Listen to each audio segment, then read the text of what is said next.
जय सिया राम दोस्तों। इस वीडियो में हम बात करने वाले हैं पीडीपी शिपिंग आईपीओ के बारे में। तो यह आईपीओ हमारा आज 10 मार्च से खुल चुका है। कंपनी के बिजनेस को हम समझेंगे, उसकी बैलेंस शीट भी चेक करेंगे, कंपनी के फाइनेंशियल्स कैसे हैं, कंपनी के आने वाले टाइम में क्या फ्यूचर प्लान्स है, इसका लेटेस्ट ग्रे मार्केट प्रीमियम क्या चल रहा है। बेसिकली उससे हमें आइडिया लग जाएगा कि इस आईपीओ में लिस्टिंग मिलेगा या नहीं मिलेगा और इस आईपीओ को हमें अप्लाई करना चाहिए या अवॉइड करना चाहिए।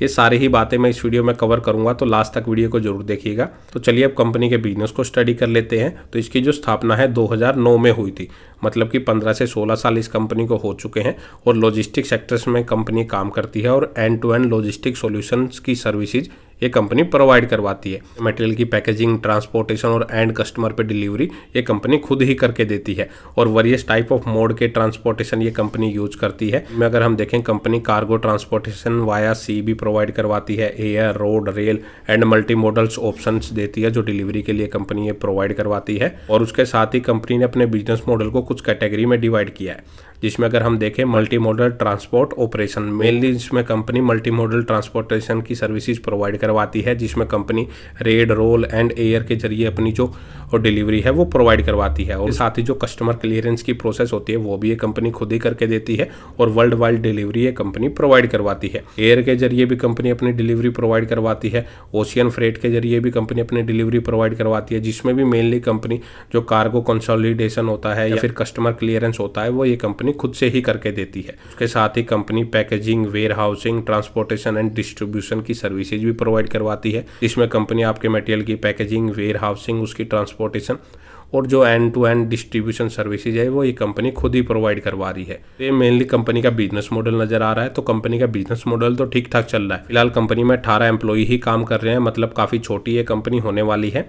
इसके बाद कंपनी के फाइनेंशियल्स हम देख लेते हैं। तो कंपनी के फाइनेंशियल मेरे को इतने कोई खास नज़र नहीं आ रहे, क्योंकि अगर आप इसमें देखेंगे कंपनी के फाइनेंशियल्स में तो कंपनी की जो सेल्स है वो लगातार गिरती ही जा रही है। 2022 में वो 29 करोड़ से गिर के 21 करोड़ के आसपास आ चुकी है।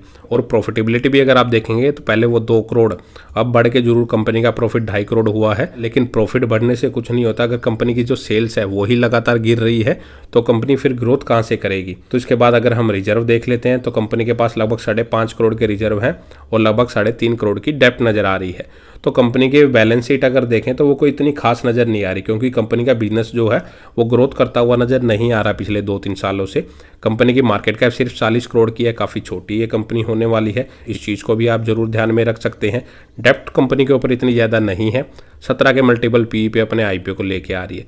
तो वैल्यूएशन रीजनेबल ही रखी है कंपनी ने। और इसके बाद अगर हम इस आईपीओ की डेट्स की बात करें तो ये आईपीओ हमारा आज 10 मार्च से खुला है, 12 मार्च को क्लोज होगा। 135 रुपये पर शेयर इसका प्राइस बैंड है। एक लॉट में कंपनी 1000 शेयर यहाँ पे ऑफर कर रही है। टोटल इशू साइज कंपनी लगभग 12.5 करोड़ का लेके आई और सारा का सारा फ्रेश इशू के जरिए रेज कर रही है।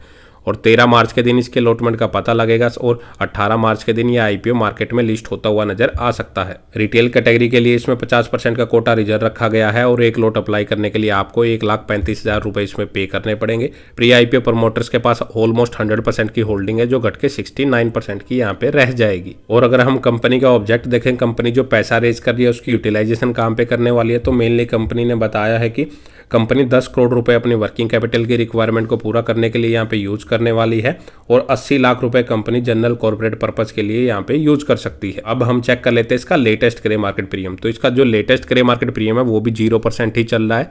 मतलब फिलहाल तो ऐसा नहीं लग रहा कि आईपीओ हमें लिस्टिंग इन दे सकता है। सवाल आता है क्या इस आईपीओ को अप्लाई करना सही रहेगा। बेसिकली मार्केट की जो करंट सिचुएशन चल रही है उसको देखते हुए तो फिलहाल तो ऐसा नहीं लग रहा कि इस आईपीओ में लिस्टिंग इन मिलेगा।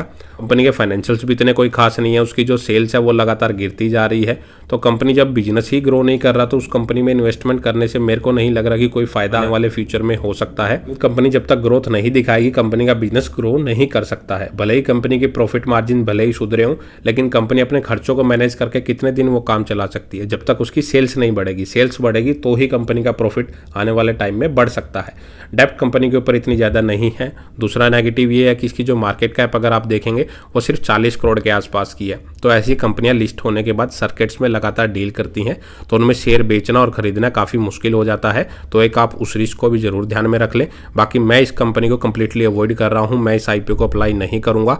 आप अपने फाइनेंशियल एडवाइजर से डिस्कस करके अपना डिसीजन ले सकते हैं कि इस आईपीओ को अप्लाई करेंगे या अवॉइड करेंगे। तो इस वीडियो में इतना ही। अगर आपको वीडियो अच्छी लगे तो वीडियो को लाइक करें और चैनल को सब्सक्राइब करना ना भूलें। जय सिया राम।